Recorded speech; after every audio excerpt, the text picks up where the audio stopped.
যাওয়ার সমস্যার জন্য আমরা বাড়িতেই খুব সহজে এই টিপসটি ট্রাই করে এতটা সফট আর গ্লোয়িং স্কিন পেতে পারি, যার জন্য আমাদের কোনো পার্লারে যাওয়ার প্রয়োজন নেই, কোনো ক্রিম ইউজ করার প্রয়োজন নেই।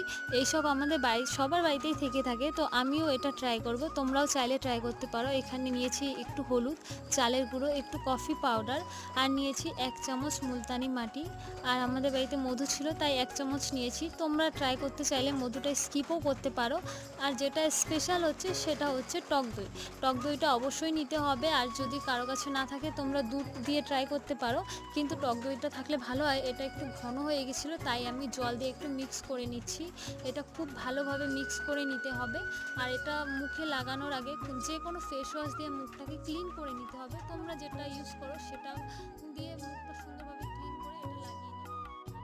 যারা আমার ভিডিওগুলো প্রথমবার দেখছো তারা অবশ্যই আমাকে ফলো করে রাখবে, কারণ আমি এর আগেও একটা